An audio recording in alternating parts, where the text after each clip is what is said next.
मैं बेवा, मेरे 2 बच्चे ने। मैं बेवा वा, मेरा बच्चा जवान फौत हो गया, निके निके यतीम पालनी पईयां। मेरे 5 बच्चे ने, मैं के नाल दा कोई आसरा नहीं है। होर मैं बेवा वा, 8 साल तो मेरी धी एक बनाई सी, उनके बूहे ते बैठी मैं। बहुत माड़ी हिसाब है, गरीब हाँ असीं बिल्कुल। छोटे छोटे 4-5 पंजाब बीबियां नूं 10,000 2-2 हज़ार मिले हैं। 1000 रुपया मिले, भला होए तंदुरुस्ती अल्लाह पाक दे।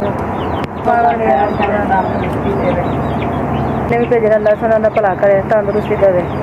जिदे भी है ने अल्लाह पाक उन्हां नूं बहुता दे, तंदुरुस्ती देवे। जिदे जिदे भी आए ने साडे कोल, जिन्ने जिन्ने भेजे ने अल्लाह उन्हां दे बच्चे जीन ते अल्लाह उन्हां नूं पाक ला। जिन्हां ने मदद कीती अल्लाह उन्हां दा भला करे, रब तंदुरुस्ती देवे। एस वालियां ने साडे तक पैसे पहुँचाए ने, उन्हां दा बहुत शुक्रिया, खुदा भला करे ने।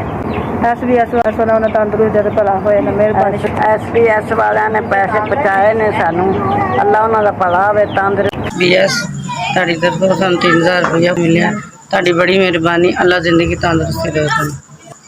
SBS ਸਾਨੂੰ 3 औरतां ਨੂੰ 3-3000 रुपया मिलिया, ਤੁਹਾਡੀ बड़ी मेहरबानी। 8,000 हेलो 8,000 उन्होंने सेहत देवे, तंदुरुस्ती देवे, ज्यादा देवे उन्होंने, अल्लाह उन्होंने दा भला करे, भी ज्यादा देवे, मौला जी बरकत पाए, ज्यादा देवे, तंदुरुस्ती पाक मदीने वाला तंदुरुस्ती देवे। 4 बच्चे, 2 बेटियां 2 बेटे, बेटियां छोटियां, बेटे बड़े हैं, कमाने वाला नहीं है, मियाँ को कोरोना हुआ, वो फौत हो गए।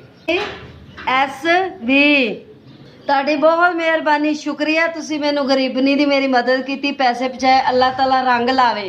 मैं बेवा हो गया था, मेरा एक्सीडेंट हो गया सी, मेरा मियाँ फौत हो गया, कलीडर सी। मैं अल्लाह पाक तेरा दिता कबूल पाए, अल्लाह तेन अजर दे। मेहरबानी मेरी मदद कर दो, मेरे छोटे छोटे बच्चे ने। अब 3000 रुपया मैंने थोड़ी तरफ मिल गया, मेरे अल्लाह ताला दोनों सेहत तंदुरुस्ती देवे, अल्लाह थोड़े बच्चों ने देवे। अल्लाह 20 साल हो गए ने मैनू बेवा होई नूं, ਤੇ ਮੇਰੀਆਂ 5 ਧੀਆਂ ਨੇ, ਕਿਰਾਏ ਤੇ ਮਕਾਨ ਹੈ। 1000 ਰੁਪਇਆ ਮੈਨੂੰ ਲੱਭਿਆ ਤੁਹਾਡੇ ਵੱਲੋਂ। ਸਾਡੀ ਅੱਲਾ ਜ਼ਿੰਦਗੀ ਕਰੇ, ਦਰਿਆਵਾਂ 'ਚ ਪਾਣੀ ਤੇ ਆਸਮਾਨ ਤੇ